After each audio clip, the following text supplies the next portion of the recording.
abrir a escritura no livro na carta de 1 Pedro, capítulo 1.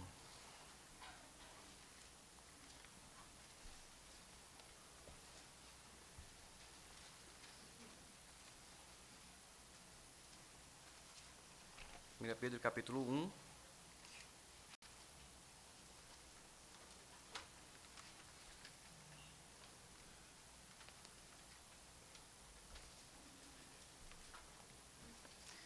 Eu vou ler os versículos 1 até o verso 25, mas o texto da pregação será o versículo 13 ao 25. Então eu vou ler o primeiro versículo para a gente ter uma ideia do contexto do assunto. Então, 1 Pedro, capítulo 1, iniciando o primeiro versículo, diz assim: Pedro,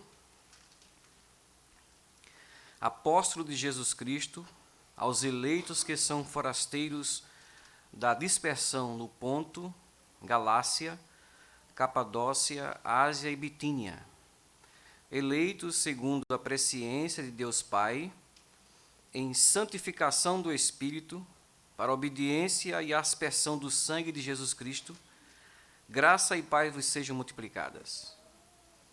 Bendito Deus e Pai de nosso Senhor Jesus Cristo, que, segundo a sua muita misericórdia, nos regenerou para uma viva esperança, mediante a ressurreição de Jesus Cristo dentre os mortos, para uma herança incorruptível, sem mácula, imarcessível, reservada nos céus para vós outros que sois guardados pelo poder de Deus, mediante a fé, para a salvação preparada para revelar-se no último tempo.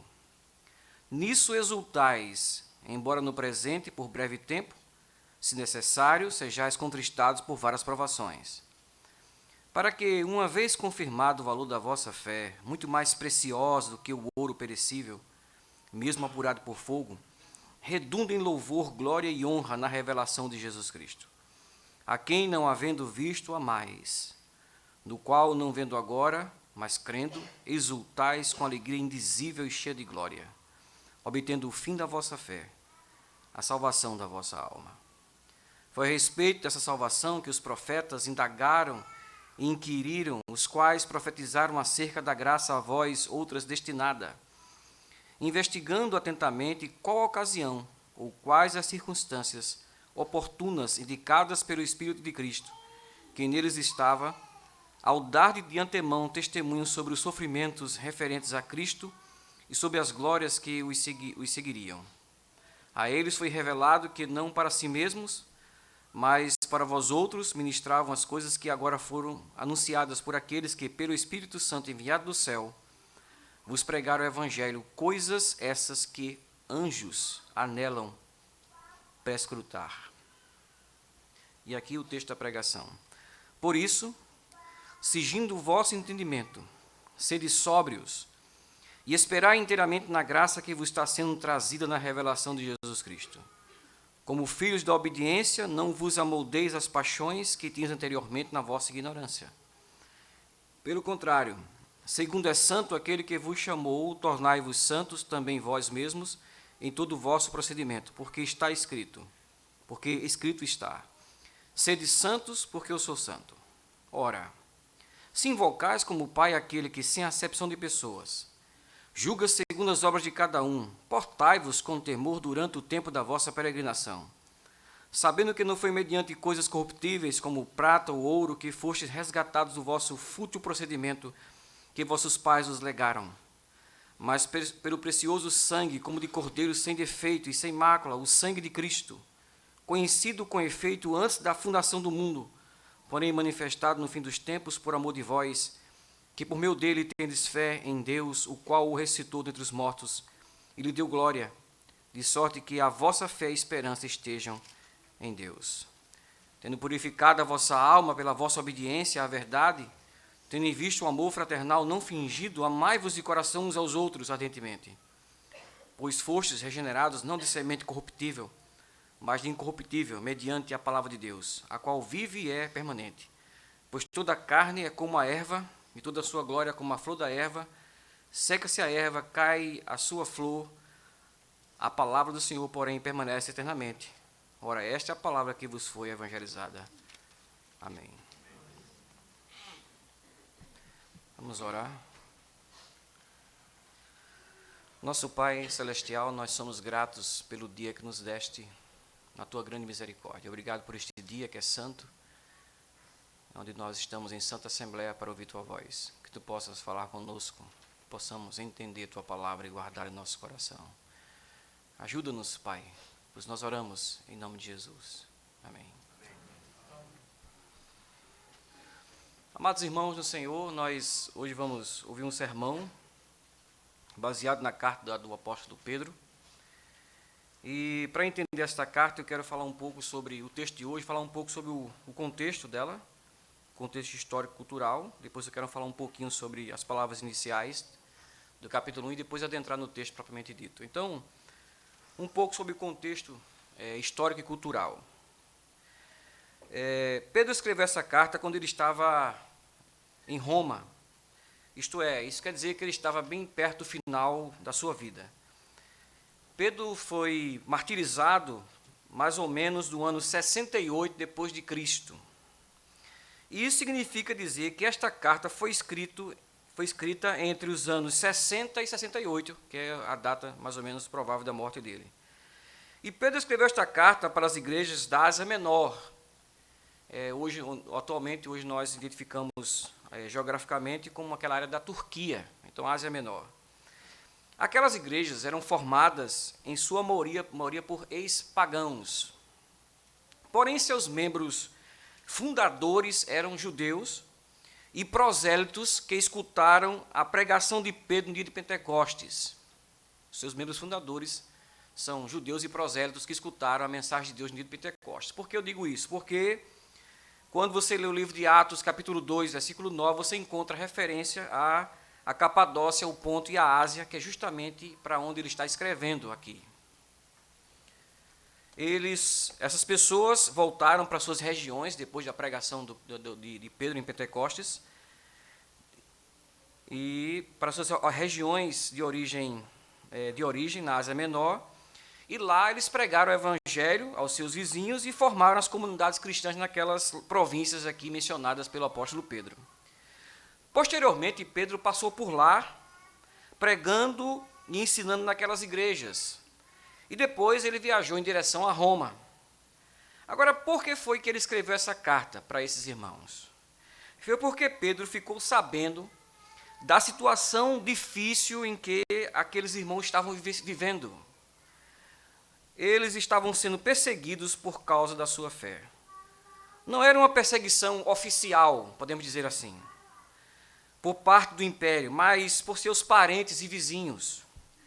Eles estavam sendo insultados, processados, acusados falsamente de má conduta, espancados, isolados socialmente, sofrendo violências esporádicas pela multidão e até mesmo, acho que era pela polícia também.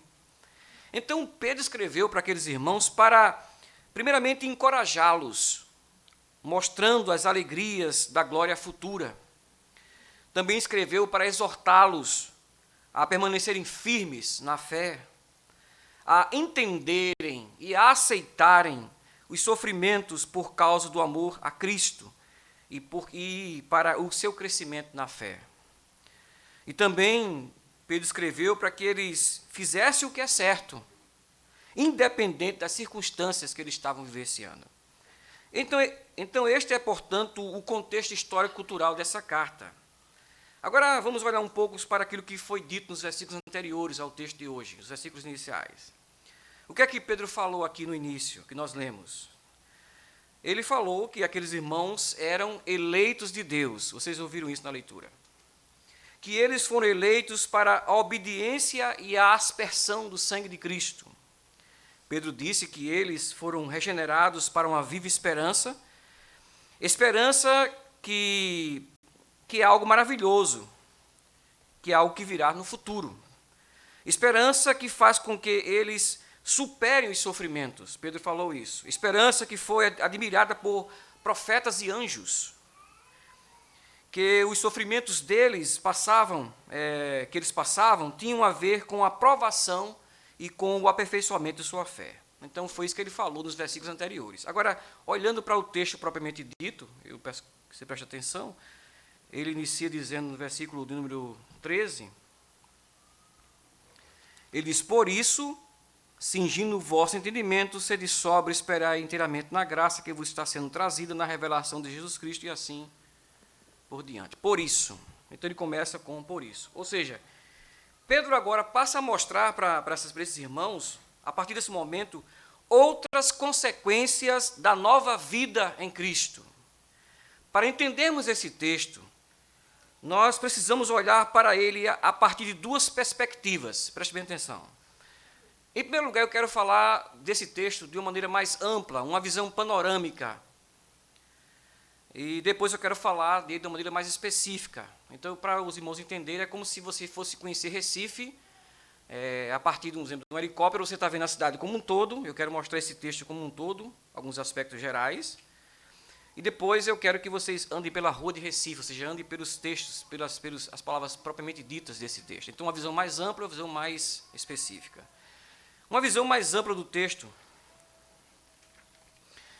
Olhando de um modo geral, nós percebemos que Pedro fez um tipo de comparação entre as igrejas da antiga aliança e da nova aliança. Ele fez uma comparação entre essas duas igrejas, da antiga e da nova aliança. Pedro fala de coisas que nos lembram dos tempos do êxodo do Egito aqui, e da situação da igreja no deserto, quando ele se menciona. Pedro fala de lombos cingidos, atitude de prontidão. Isso nos faz pensar em Êxodo, capítulo 12, versículo 11, quando eles estavam para sair do Egito, né? Lombos cingidos. Pedro diz para eles não se conformasse com os desejos de outrora. Parece com aquelas coisas de você não se conformar com as velhas práticas do Egito. Ele fala do resgate da escravidão, do viver antigo. Resgate da escravidão no Egito. Ele fala do sangue do cordeiro, Páscoa, Egito. Ele lembra de Levítico 11, 44, 45, quando ele diz, sede santos. E ele também atribui palavras da igreja antiga para o povo de Deus hoje. Por exemplo, palavras de Êxodo 19, 5 a 6. Vamos ler Êxodo 19 para vocês observarem. Êxodo 19, 5 a 6.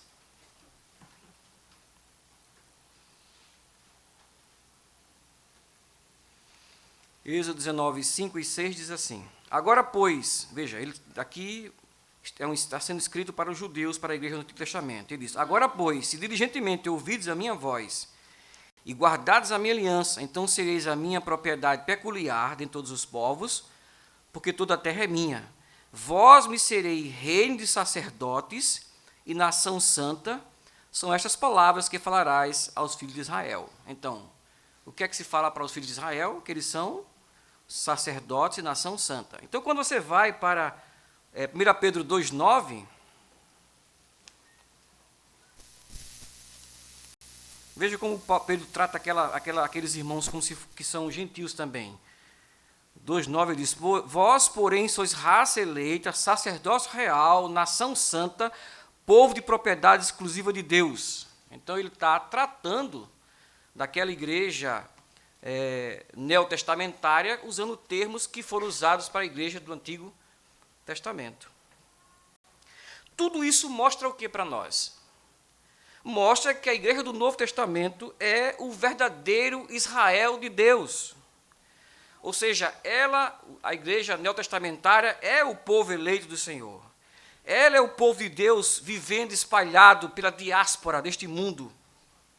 Ela é a igreja viajante, assim como a igreja do deserto viajou pelo deserto, também a igreja neotestamentária é a igreja viajante que se dirige para a terra prometida, a Canaã celestial. Isso não significa dizer que a igreja neotestamentária substituiu o antigo Israel judaico. Não é isso que eu estou dizendo. A igreja agora é formada não somente de judeus, por menor que seja o seu número, mas também de gentios. Não existe mais separação, como bem escreveu o apóstolo Paulo. Você pode conferir isso em Efésios capítulo 2, versículo 11 ao 22, quando ele fala que foi retirada a barreira de inimizade que havia entre judeus e gentios. Então agora a igreja é um só povo, formado de judeus e gentios, mas é o Israel de Deus. Portanto, nós não devemos ser tímidos e nem orgulhosos. Não devemos ser tímidos porque somos sim o povo de Deus. Somos sim o povo de Deus. Somos o Israel de Deus. Somos filhos de Abraão, sim, somos. Não devemos ser tímidos em dizer isso. Nós alcançamos as promessas de Deus. Ao mesmo tempo, não devemos ser orgulhosos, como eu disse, porque nós não alcançamos as promessas devido à nossa própria justiça, ao nosso próprio merecimento. Nós não somos melhores do que os judeus. Nós não substituímos os judeus, mas estamos ao lado deles no amor para com o Messias, o Senhor Jesus Cristo. Muito bem, essa é a visão geral do texto. Então, o texto está mostrando, Pedro está tratando aquela igreja como se ela fosse o Israel de Deus, como de fato ela é o Israel de Deus. Agora, olhando para as palavras do texto, propriamente dito, uma visão mais específica do texto, entrando nas ruas, vamos dizer assim. Olhando para cada palavra do texto de hoje, nós percebemos que ele contém vários verbos no modo imperativo. Sendo mais específico, esse texto possui 7 imperativos. Temos 4 verbos no imperativo propriamente dito, e temos 3 particípios, no caso, particípios gregos, né? Não tem diferença entre gerúndio e particípio. Só falamos particípio no grego. Então, 3 particípios com força imperativa. Então, temos 4 verbos imperativos propriamente dito, na sua forma de imperativo, e 3 particípios com força imperativa. Então, são 7 imperativos nesse texto. O nosso tradutor usou apenas 6 imperativos, pois ele não considerou o primeiro deles, que deveria ser lido assim: cingi vós os lombos do vosso entendimento. Agora, sendo bem objetivos, o que estes 7 verbos no imperativo têm a nos mostrar? O que esses 7 imperativos nos mostram é que a nossa nova vida com Jesus Cristo, irmãos, é acompanhada de ordenanças, imperativos, são ordens. Então, a nossa vida com Cristo é acompanhada de ordenanças específicas, que devem ser observadas durante o tempo em que nós aguardamos o retorno de Cristo. Enquanto Cristo não vem, devemos ouvir esses imperativos e responder esses imperativos desse texto. Vejamos então estes imperativos, estas ordenanças dadas para a igreja da nova aliança, que está dispersada pelo mundo. A primeira ordem, no verso 13, é para que os cristãos que eles cinjam o entendimento deles. Para os cristãos cingirem o entendimento deles, verso 13. Como eu disse, o nosso tradutor não usou o sentido imperativo desse particípio aqui grego, mas ele possui sim uma força imperativa. Literalmente, Pedro disse: cingi vós os lombos do vosso entendimento. Cingir um lombo, meus irmãos, é a mesma coisa que andar, ou melhor que amarrar o cinto na cintura, é isso que ele está dizendo. Quando os antigos queriam se movimentar com mais facilidade, normalmente antes de uma caminhada ou de começar a trabalhar, eles então colocavam um cinto amarrando a sua túnica comprida. Isso facilitava os movimentos. Portanto, com essa metáfora, Pedro estava ordenando que aqueles irmãos estivessem alertas e prontos, porque a ideia é essa: estar alerta e pronto em toda a sua vida espiritual e atitudes mentais. Eles não precisam cingir os lombos propriamente ditos para sair do Egito, não precisam fazer mais isso. Mas eles precisam preparar suas mentes para tirarem conclusões certas diante das várias circunstâncias da vida. Jesus não viria logo, então era bom estar com a mente preparada, cheia da palavra de Deus, para saber o que fazer. A mente cheia da palavra de Deus para saber o que fazer, o que falar, o que fazer. Que decisões tomar, como proceder no dia a dia, enquanto Jesus não vem. Por quê? Porque a nova vida exige isso. Novos pensamentos, novas atitudes, novos interesses, decisões justas que, de acordo com a palavra revelada de Deus, nós devemos fazer o mesmo, conhecer mais a Sagrada Escritura, buscar as respostas para as decisões que vamos fazer a partir da Bíblia. Examinar a Escritura para saber como lidar com as demandas do dia a dia. Não ser enganado por Satanás e seus ministros. Não andar como a maioria das pessoas sem Deus. A nova vida exige isso. A segunda ordem, no versículo 13, é para os cristãos serem sóbrios. Estar sóbrio é o contrário de estar bêbado. É o contrário de estar sonolento, entorpecido, hipnotizado. Quando alguém não está sóbrio, ele perde a sua capacidade de raciocinar completamente. E acontece que o cristão pode muitas vezes ficar encantado, ele pode ficar embriagado pelo pecado e se esquecer da sua vida com Cristo. Pode acontecer. Por isso é preciso que regularmente ele jogue água no rosto, sede sóbrios, acorde.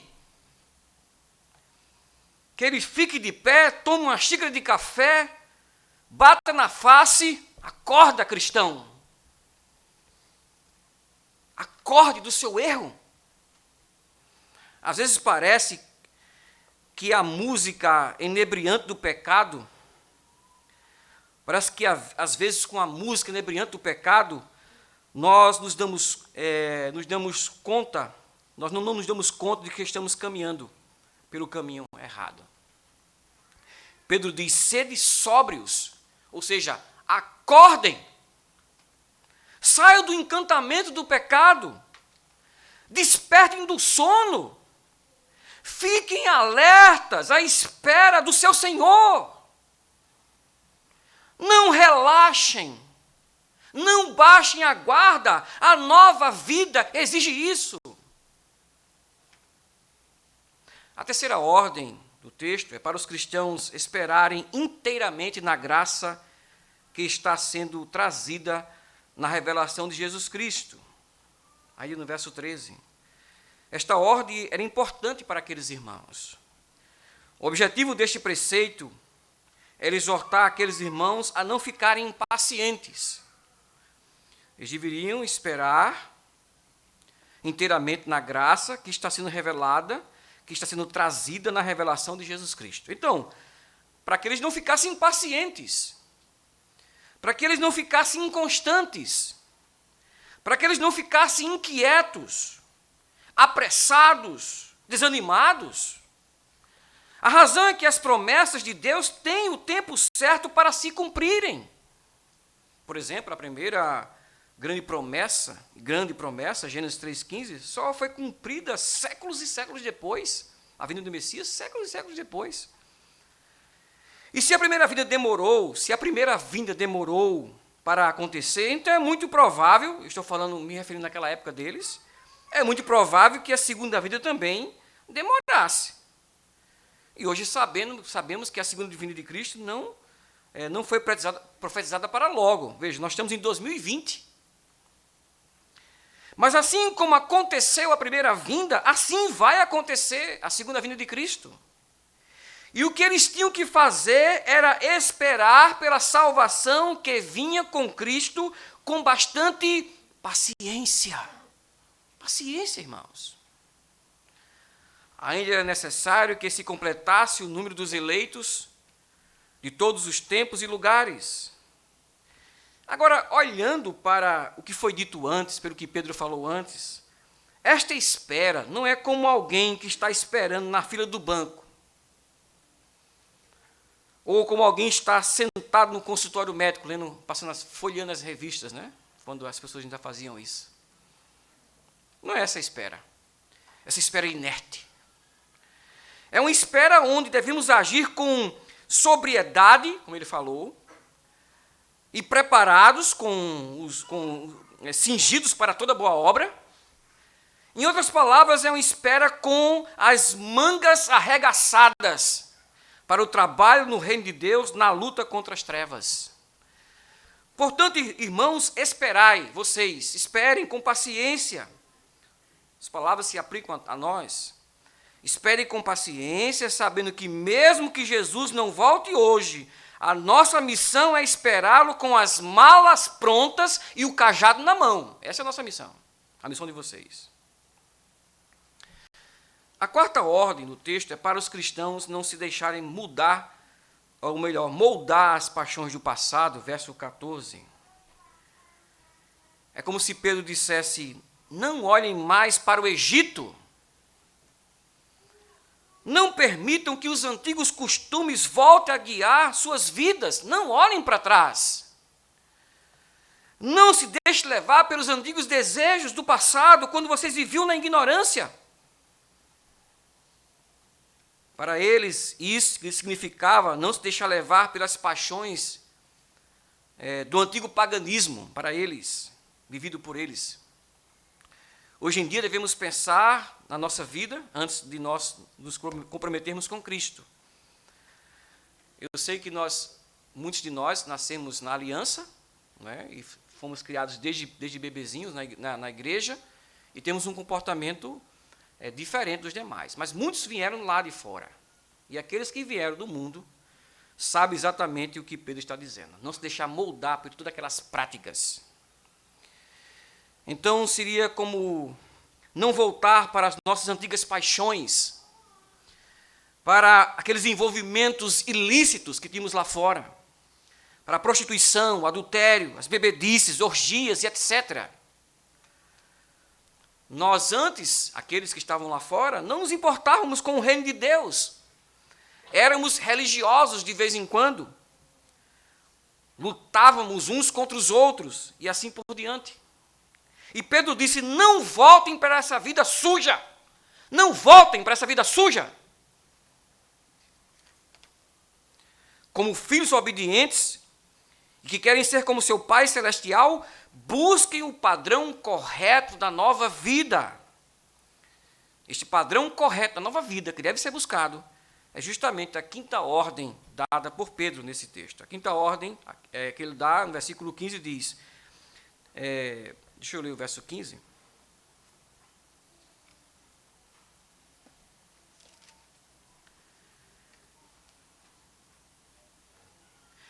Pelo contrário, segundo é santo aquele que vos chamou, tornai-vos santos também vós mesmos em todo o vosso procedimento, porque escrito está: sede santos, porque eu sou santo.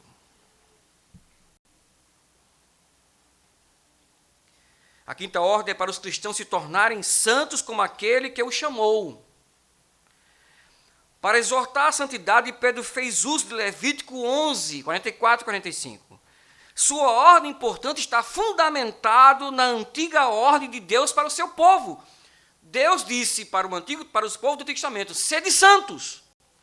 E diz para o povo da Nova Aliança: sede santos. Ou seja, enquanto nós esperamos por Cristo, a segunda vinda, a nossa vida deve ser uma vida de santidade. O autor de Hebreus falou sobre isso, Hebreus 12, verso 14 a 17. Vamos ver?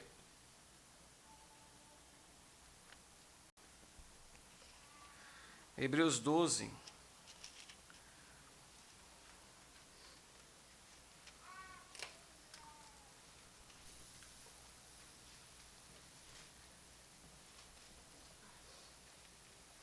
(14 a 17) ele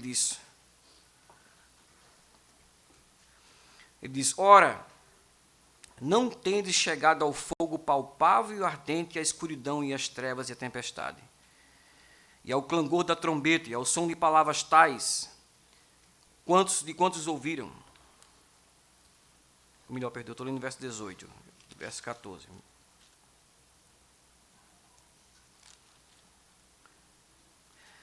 Está escrito assim, corrigindo. Verso 14 diz: segui a paz com todos e a santificação. Preste bem atenção. Segui a paz com todos e a santificação, sem a qual ninguém verá o Senhor. atentando diligentemente, porque ninguém seja faltoso, separando-se da graça de Deus, nem haja alguma raiz de amargura, que brotando vos perturbe por meio dela, muitos sejam contaminados. Nem haja algum impuro ou profano, como foi Esaú, o qual, por um repasto, vendeu o seu direito de primogenitura. Pois sabeis também que, posteriormente, querendo herdar a bênção, foi rejeitado, pois não achou lugar de arrependimento, embora com lágrimas o tivesse buscado. Observe, ele disse, sem santidade ninguém verá o Senhor. A santidade é o caminho natural da nova vida em Cristo. É o caminho natural da nova vida em Cristo. Lembre-se, antes nós éramos mortos espiritualmente. Buscar santidade para mortos espirituais era impossível. Mas agora, com Cristo, renovados pelo Espírito Santo, a busca pela santidade é algo possível. Não seremos perfeitos aqui, mas isso não nos autoriza a relaxarmos. Devemos buscar a santidade como Deus ordena. Portanto, quando alguém diz zombeteiramente, você só quer ser santo, você diz, muito bem, eu quero ser santo. Pois é isso que Deus ordena na sua palavra, e eu quero sim agradar ao Senhor. Assim sendo, irmãos, sejam filhos obedientes, e busquem ser santos como é santo aquele que vos chamou.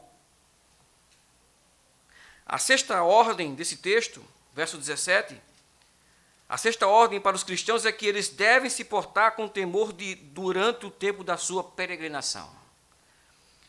Eu creio que vocês já perceberam que estes mandamentos estão relacionados uns com os outros.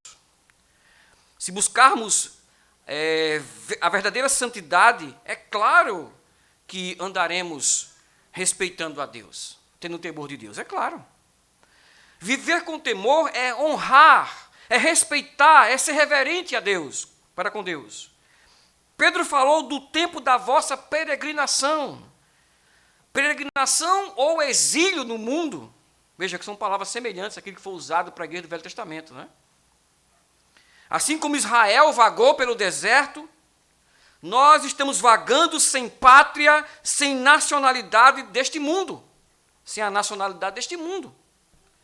Assim como Israel devia temer a Deus, não murmurando, não questionando, não contradizendo a vontade revelada de Deus, assim também é o Israel da nova aliança, assim também é com vocês. Se os cristãos invocam a Deus como Pai, se vocês chamam Ele de Pai, então que respeitem Ele como vosso Pai. Se os cristãos clamam pelo nome do justo juiz, que julga as obras com justiça, então que o respeitem como juiz. O juiz todo-poderoso que lança pessoas no inferno. Portanto, meus irmãos, não vivam de qualquer jeito.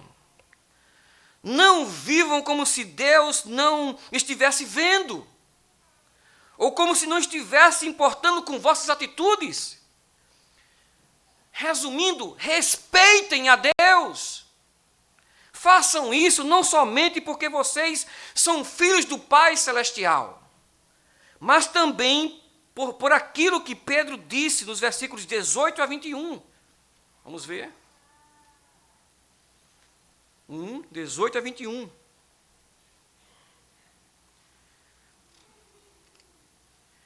Ele diz, sabendo que não foi mediante coisas corruptíveis, como prata ou ouro, que fostes resgatados do vosso fútil procedimento que vossos pais vos legaram, mas pelo precioso sangue, como de cordeiro sem defeito e sem mácula, o sangue de Cristo, conhecido com efeito antes da fundação do mundo, porém manifestado no fim dos tempos por amor de vós, que por meio dele tendes fé em Deus, o qual o ressuscitou dentre os mortos e lhe deu glória, de sorte que a vossa fé e esperança estejam em Deus. Então, respeitem a Deus também por causa dessas palavras. Respeitem também a Deus por causa do amor do seu Filho Jesus Cristo por vocês. Ou seja, tragam sempre na memória de vocês a lembrança do sangue de Cristo. Lembrem dele. Novamente, Pedro nos lembra da igreja do Antigo Testamento. Foi somente após a primeira Páscoa que o povo saiu do Egito, vocês sabem. O povo de Deus foi protegido, foi salvo da 10ª praga por causa do sangue do Cordeiro. E na nova aliança é a mesma coisa, nós somos salvos do pecado, escapamos da ira de Deus por causa do sangue de Cristo. Cristo foi morto como um cordeiro, sem defeito e sem mácula, isto é, sem nenhum pecado. Pedro disse que a morte de Cristo já estava certa antes da fundação do mundo. Morte predestinada por Deus. Esse é o sentido do pré-conhecimento de Deus. A morte de Cristo foi pré-estabelecida na eternidade e cumprida há 2000 anos atrás, aproximadamente. Ou seja, ele veio nos últimos dias deste mundo para trazer salvação. Cristo sempre soube que ia morrer por nós, por vocês. O seu amor é muito grande. Então, meus irmãos, olhem para esse amor de Cristo e andem de um modo respeitoso, de um modo temente a Deus. Não envergonhem o nome de Deus. Não envergonhem o nome de Cristo. Não sigam os maus exemplos dos seus antepassados, dos nossos pais, nas suas religiões aqui no Brasil, ou na vida fútil que talvez seus pais tenham lhe ensinado, lhe conduzido. Uma vida sem sentido, uma vida desrespeitosa. Pedro disse assim: sabendo que não foi mediante coisas corruptíveis como prata ou ouro que fostes resgatados do vosso fútil procedimento que vossos pais vos legaram. Portanto, não sigam os maus exemplos dos seus antepassados, segundo a carne, né? Seus pais. Apesar de muitos deles se dizerem cristãos, se dizem cristãos, mas nós sabemos que eles não andaram em fidelidade a Deus. Então, rompamos com esses maus exemplos. Aqueles irmãos de vocês foram resgatados dessa sociedade anticristã, dessa idolatria, da imoralidade, do misticismo, da violência, da desonestidade. Vocês foram tirados disso. Então, olhem para Cristo. Olhem para o sangue de Cristo. Olhem para a cruz de Cristo. Para a sua obediência, para a sua vida de obediência a Deus. Foi por meio dele, meus irmãos, que hoje vocês estão em paz com Deus. Por meio de Cristo que você está em paz com Deus. É por meio de Cristo que vocês creem em Deus. E esperam em Deus. E se reúnem diante de Deus todos os domingos. A 7ª ordem para os cristãos, é a última, é para que eles amem intensamente, sem hipocrisia uns aos outros. No versículo 22. Pedro disse que se as almas daqueles irmãos tinham sido purificadas por meio da obediência à verdade revelada por Deus, então isso tinha consequências práticas dentro da comunidade cristã. Que consequências práticas? A purificação de suas vidas deve levá-los a um verdadeiro amor fraternal. Um amor fraternal, um amor não fingido, mas um amor intenso. Quem tem fé e esperança, no versículo 21, também deve ter amor. Quem tem fé e esperança deve ter amor. Essa ordem era muito importante naquela época. Por quê? Porque aqueles irmãos estavam sendo hostilizados pelos seus parentes e vizinhos. Então, diante do ódio externo, devia existir muito mais amor entre eles. Ou seja, meus irmãos, já basta os lá de fora odiarem vocês. Já basta os de fora. Mas nós, lutando uns contra os outros dentro da igreja, não tem sentido isso. Quem ama a Deus, ama o seu irmão. Podemos ver muito sobre o amor fraternal na carta de João, apóstolo João, 1 João. E esse amor deve ser um amor intenso. E o que é um amor intenso, pastor? Um amor muito forte. Um amor de uns para com vocês, uns para com os outros. Deve ser um amor com prontidão e disposição para ajudar o outro.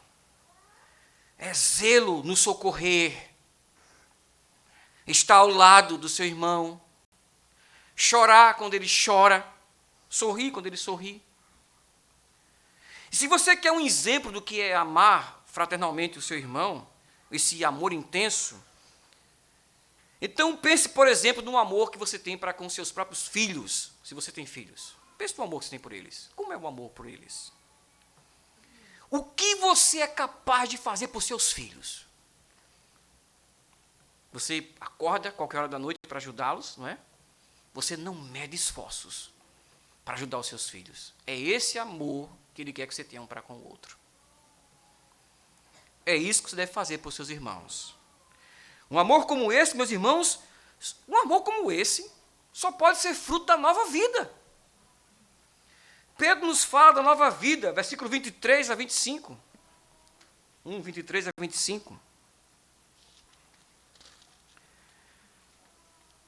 Pois fostes regenerados, não de semente corruptível, mas de incorruptível, mediante a palavra de Deus, a qual vive e é permanente. Pois toda a carne é como erva, e toda a sua glória é como a flor da erva. Seca-se a erva, se cai a flor.